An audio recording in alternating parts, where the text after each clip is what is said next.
אחד, שתיים, שלוש, קדימה. Ils sont venus de tout le pays pour manifester devant la Knesset à Jérusalem. La plupart ont dépassé les 70 ans et vivent de leur retraite.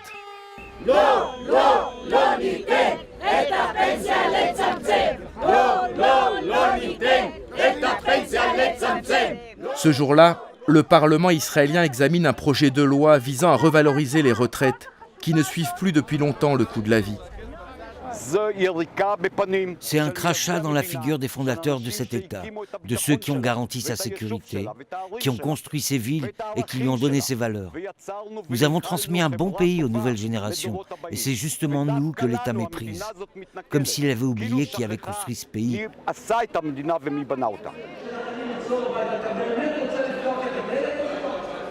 Les retraités vont assister au débat. Ce jeune député travailliste va défendre leur cause à la tribune.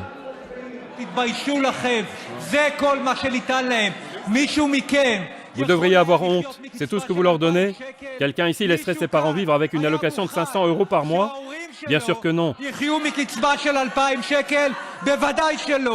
Il y a des personnes âgées qui n'ont même pas assez d'argent pour payer le bus, qui sautent des repas, qui chaque jour doivent renoncer à des médicaments. Dans le temps, Monsieur le Premier ministre, ce genre de choses aurait fait trembler non seulement les cœurs, mais aussi les murs de ce Parlement. Alors, qu'est-ce qui vous est arrivé? Le Premier ministre, Benjamin Netanyahou, ne lèvera pas les yeux de son livre durant l'intervention du député. Son temps de parole écoulé, il est interrompu et évacué par les huissiers. L'augmentation des retraites est rejetée à une voix près. Cette fois encore, les retraités repartent bredouille. Dans un pays qui connaît une croissance insolente et où le chômage a quasiment disparu, ils ne comprennent pas pourquoi l'État ne se montre pas plus généreux.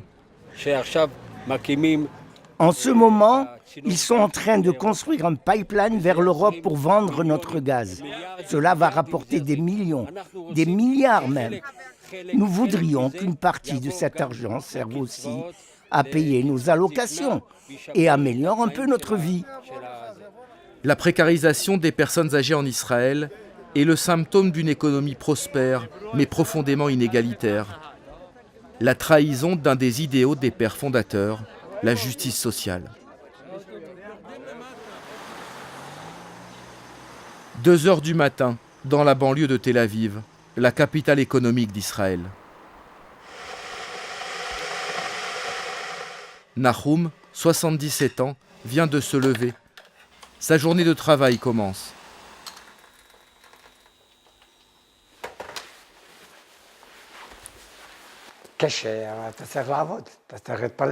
C'est dur, mais il faut bien travailler, il faut bien gagner sa vie. J'ai besoin d'argent, je n'ai pas le choix. Nahum traverse la ville endormie et se rend dans un vaste parking souterrain, un dépôt de presse où s'activent déjà ses collègues.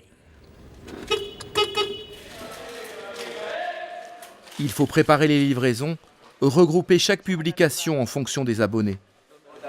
Je n'ai pas trouvé un autre travail. À l'origine, je suis enseignant et directeur d'école. Mais la loi interdit de travailler dans l'éducation nationale après l'âge de 67 ans. Impossible. Pour ce boulot-là, au contraire, ils cherchent toujours du monde. C'est pas tout le monde qui veut se lever comme ça dans la nuit et travailler comme un dingue.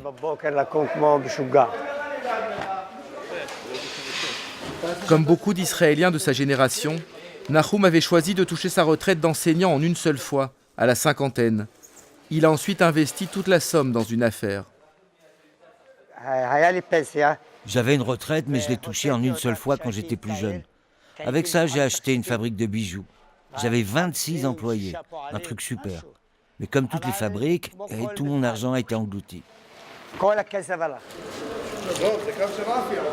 Désormais, la loi interdit de toucher sa retraite en une seule fois, car des dizaines de milliers d'Israéliens ont ainsi été forcés de travailler jusqu'au bout. Ce n'est pas très étonnant dans notre culture. Les jeunes préfèrent vivre comme ça. Moi, par exemple, j'ai 2 emplois. Je travaille en tant qu'indépendant et je fais en plus ce boulot. Et tout ce que je gagne, je le dépense. Je ne mets rien de côté. Je sais que ce n'est pas intelligent, il faudrait travailler tant qu'on a des forces et après se reposer sur le canapé. À cet âge-là, il faudrait pouvoir dire « ça suffit, j'arrête ». Toute ta vie, tu bosses comme une bête pour tes enfants. Les dernières années, tu devrais pouvoir profiter. La vie n'est pas très juste, mais qu'est-ce que tu veux que je te dise? Il faudrait peut-être une révolution, un nouveau gouvernement. Je ne sais pas quoi te dire.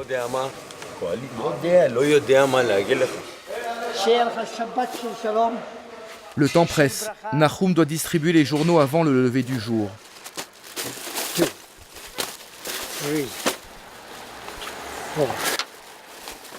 Durant 2 heures, il arpente les rues, gravit les cages d'escalier.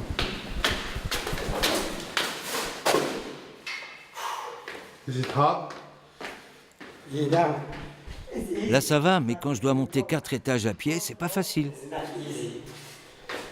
Tant que Dieu me donne des forces et que je peux continuer à courir comme ça, je continuerai à travailler. Je travaillerai. Dimanche, j'ai un entretien pour un poste de professeur particulier auprès d'enfants handicapés. J'espère que je serai reçu. Mais je n'arrêterai pas les journaux.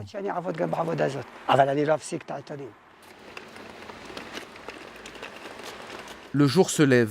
Dans les rues, les travailleurs ayant dépassé l'âge de la retraite sont partout. À l'entrée des lieux publics comme agents de sécurité, dans les ateliers comme artisans, ou encore au volant des bus et des taxis. Parmi les pays développés, Israël affiche la plus forte proportion de retraités en activité. En 10 ans, leur nombre a été multiplié par 2. Ceux qui n'ont pas la force de travailler font parfois les poubelles, ou prennent leur repas dans des restaurants comme celui-ci, où on les sert pour 20 centimes d'euros. La plupart des gens qui viennent manger ici, c'est des personnes âgées. J'ai pensé directement à mes grands-parents et je me suis dit comment ça se fait qu'il y ait des personnes âgées qui soient seules et dans le besoin. C'est un peu difficile à comprendre.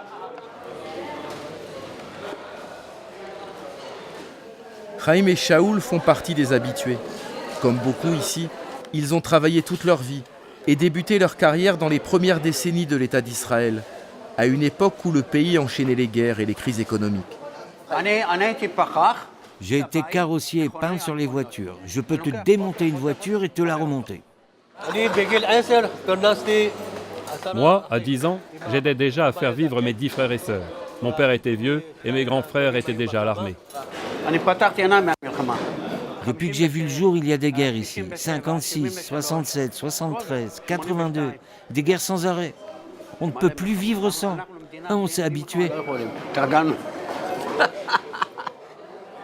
Beaucoup ici étaient artisans ou commerçants.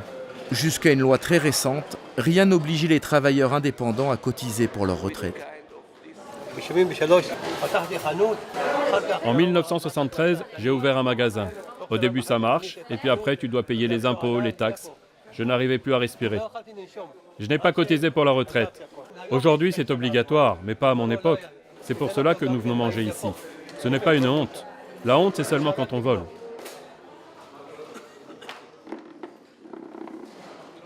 Au début des années 2000, Israël a connu une révolution libérale. Le gouvernement a rogné les retraites, mais aussi les allocations familiales et le remboursement des médicaments. Cette politique se poursuit, alors même que le pays n'a jamais été aussi riche. Nous sommes un pays riche, mais l'argent ne va pas forcément là où on en a besoin. Quand je regarde je n'ose pas dire tous ces snobinards, mais enfin tous les grands événements qu'on organise ici, toute cette richesse. Et en fait, personne ne connaît cet endroit. Personne ne connaît ces gens transparents qui viennent ici tous les jours. Et je peux vous dire que les gens ici ont vraiment besoin que l'État leur vienne en aide. Les transparents. C'est ainsi qu'on appelle en Israël les oubliés de la croissance. Car leur sort ne mobilise guère le gouvernement, ni même l'opinion publique. Sauf quand la misère s'invite chez les rescapés de la Shoah.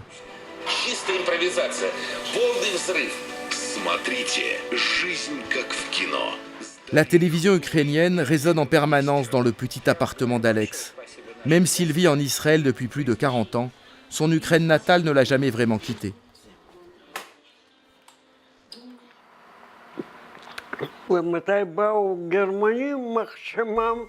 Quand les Allemands sont arrivés, ils nous ont jetés dans un ghetto.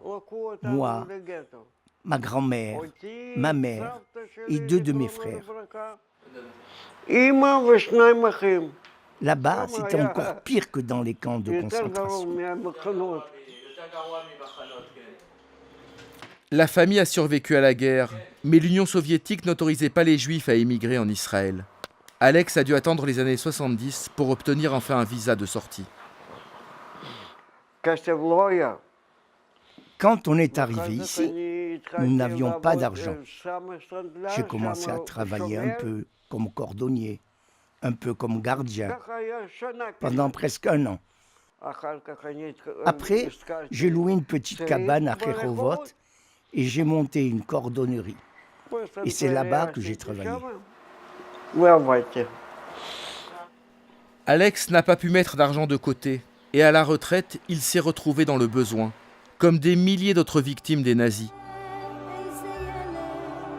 En 2012, le pays a découvert avec effroi qu'un quart des rescapés de la Shoah vivaient sous le seuil de pauvreté.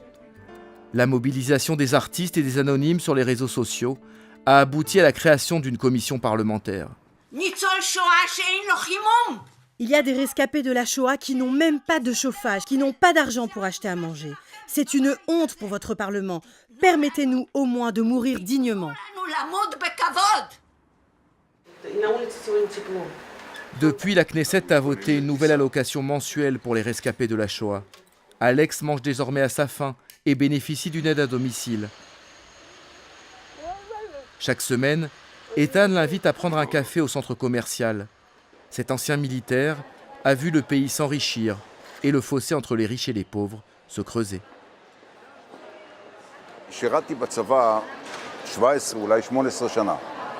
J'ai servi dans l'armée 17 ans ou 18 ans. J'ai fait cela pour qu'au moins ce genre de choses n'arrive pas. J'ai défendu le pays et j'attendais que l'État règle de son côté les problèmes sociaux. Mais apparemment, l'État n'y arrive pas.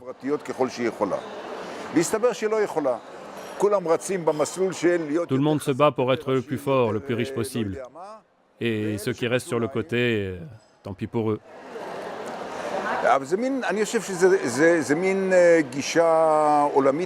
Je crois que c'est un phénomène mondial, le capitalisme sauvage. Et c'est dommage, c'est dommage. Ce libéralisme triomphant et l'explosion des inégalités sociales ébranlent les fondements de la société israélienne, car le pays a précisément été fondé sur l'idéal de justice sociale.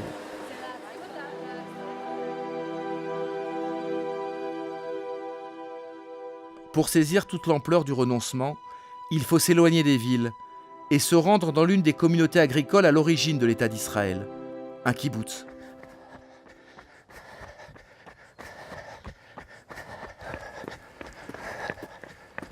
Ethan Refer, 82 ans, natif du kibboutz Givat Chaim au nord d'Israël.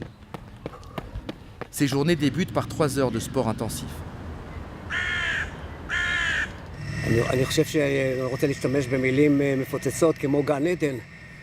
Je ne veux pas en faire trop et parler de paradis, mais pour un retraité, il ne peut pas y avoir de meilleur endroit que le kibbutz. Et en particulier ici, à Givat Chaim. On s'occupe de nous lorsqu'on est malade, lorsqu'on a besoin d'aide. Et je ne parle pas de ces grands espaces verts. Vous pouvez vous promener, profiter de la vie. Rien qu'en respirant, vous gagnez quelques années de plus.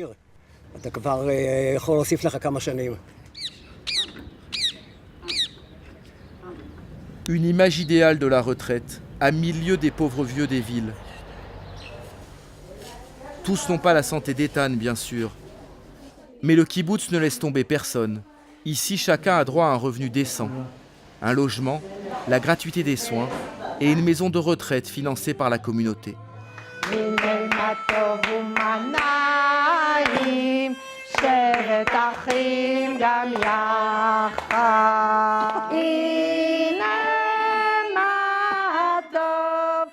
À 74 ans, Sarah, la directrice de la maison de retraite, travaille encore.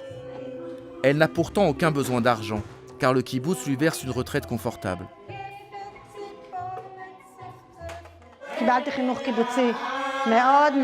J'ai reçu une éducation kibboutzike très enracinée. Je crois que c'est gravé là-dedans jusqu'à aujourd'hui. Tout ce que l'on fait, on doit le faire pour les autres et pas pour soi-même. Même quand on travaille, on ne doit pas le faire pour l'argent. De nos jours, bien sûr, on a besoin d'argent, mais ce qui me motive, ce n'est pas l'argent, mais l'amour que j'ai pour cet endroit. Je pense que les maisons de retraite dans les kibboutz sont encore influencées par l'esprit d'avant. C'est-à-dire qu'il est plus important pour nous de bien traiter nos pensionnaires que de gagner de l'argent. לתת לזקן את היחס ואת הכבוד מאשר להרוויח כסף. לפרוס עוגה, את רוצה?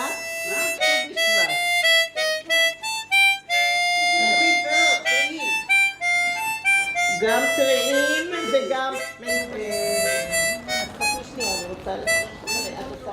Aliza et Giora ont passé leur vie au kibbutz.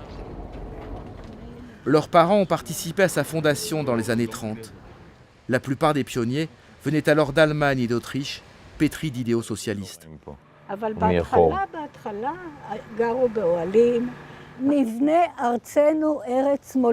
L'essentiel pour les pionniers, c'était de reconstruire notre patrie. Mais il y avait une discussion sur la façon dont il fallait le faire. Tous ensemble ou bien chacun de son côté. Il n'y avait pas de salaire. Tout l'argent qu'ils gagnaient grâce aux jardins d'enfants, aux légumes, aux oranges, etc., tout cela rentrait dans la caisse du kibbutz. Oui, chez le trésorier. Et ensuite, chacun recevait une certaine somme. Mais tout le monde, absolument tout le monde recevait la même chose. Peu importe s'il travaillait dans l'usine qui était d'ailleurs très rentable, ou s'il travaillait à un poste qui ne rapportait rien. Mais au fil des années, le kibbutz a subi la pression de la société de consommation environnante. Les nouvelles générations ont renoncé à l'égalité des salaires et autorisé la propriété privée. Nous n'avons pas décidé d'arrêter de tout mettre en commun du jour au lendemain. Cela a été une lente évolution. Cela a commencé avec la première bouilloire électrique. Un des membres du kibbutz a dit « Pardon, c'est très bien la communauté, mais moi, je veux boire mon thé à la maison avec ma femme. » Aujourd'hui, cela nous paraît ridicule. Mais il faut savoir qu'à l'époque, ils ont refusé qu'on possède même une bouilloire électrique.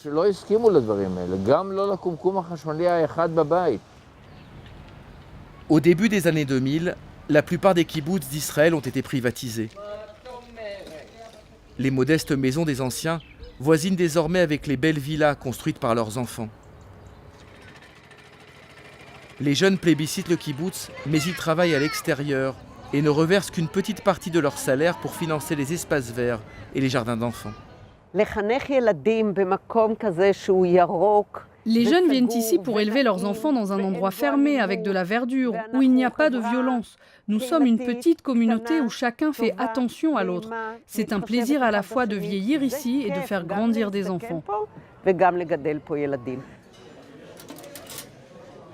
Le kibbutz, devenu un banal quartier résidentiel pour classe moyenne, loin de la micro-société égalitaire des pionniers.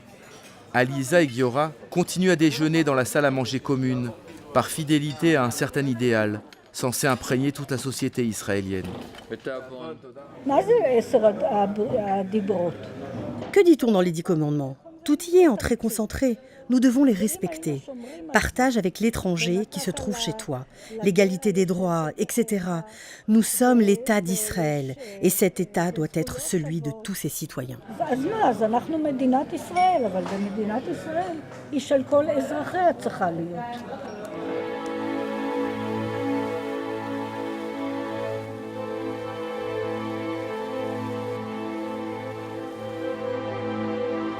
Les valeurs incarnées par le kibbutz peuvent-elles survivre à l'Israël moderne? Les anciens pointent volontiers l'individualisme et l'hédonisme des nouvelles générations. Pourtant, une partie de la jeunesse a décidé de réagir. Elle lutte contre la pauvreté et la solitude des personnes âgées en utilisant l'objet emblématique du pays des startups, le téléphone portable. Je reviens de chez des amis. J'allais rentrer chez moi et j'ai reçu une alerte sur mon téléphone. Il est écrit que Dvorah a besoin d'un volontaire pour l'aider à se servir de son téléphone.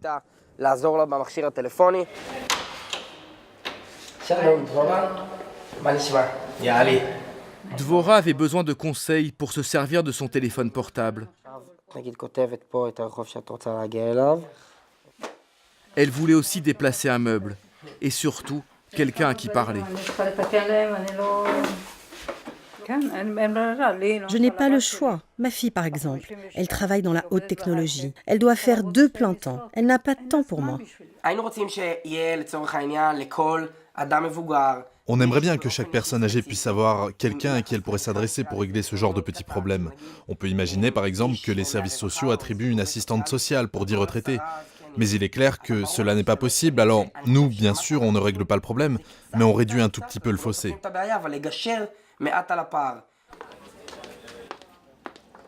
Aider une personne âgée sur un simple clic, sans engagement contraignant. L'application rencontre un franc succès, plusieurs milliers d'utilisateurs chaque semaine. L'idée a germé dans ce vaste espace de co-travail dédié à l'entraide, une sorte de start-up au service des plus faibles. Un fossé entre les générations s'est créé en Israël. Nous étions une société très tribale dans le passé, très familiale. Avec le temps, nous sommes devenus une société beaucoup plus individualiste, chacun pour soi. À mes yeux, il y a quelque chose de très sioniste dans le fait de connaître les personnes âgées qui nous entourent. La plupart de ces personnes ont participé à la fondation de l'État d'Israël. Et pour nous, c'est une manière de leur dire que nous n'avons pas oublié.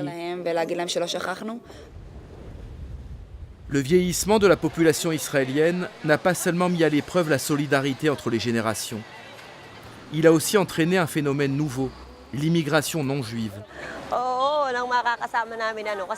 Confronté à une pénurie d'auxiliaires de vie, le pays a dû pour la première fois ouvrir ses portes aux travailleurs étrangers, essentiellement des Philippins, comme Bess et ses amis.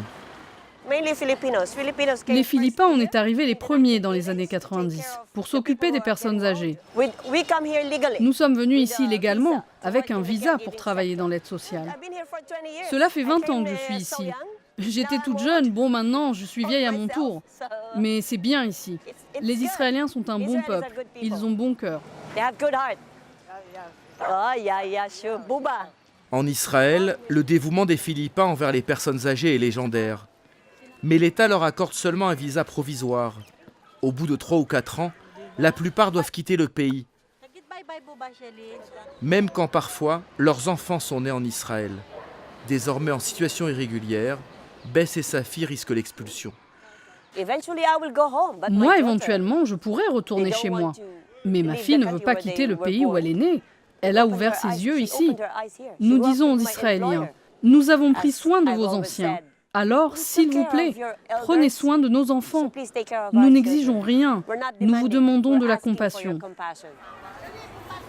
En pleine campagne électorale, des centaines d'Israéliens se sont mobilisés pour défendre la cause des Philippins en situation irrégulière. Là encore, au nom des valeurs du sionisme. Nous nous mobilisons justement en tant que sionistes. Nous avons souffert de ce genre de choses en Europe. Nous sommes venus ici en tant que réfugiés. Donc maintenant, nous devons prendre nos responsabilités. Beaucoup de gens pensent ici que le sionisme, c'est simplement venir vivre en Israël, construire un État, et voilà, nous avons réalisé le rêve sioniste.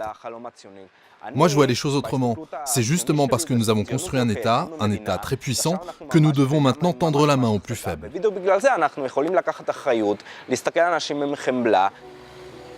Comme à l'accoutumée, le débat sur les inégalités sociales et le partage des richesses fut quasiment absent de la campagne électorale. Comme si les idéaux des pionniers étaient solubles dans le spectaculaire miracle économique israélien.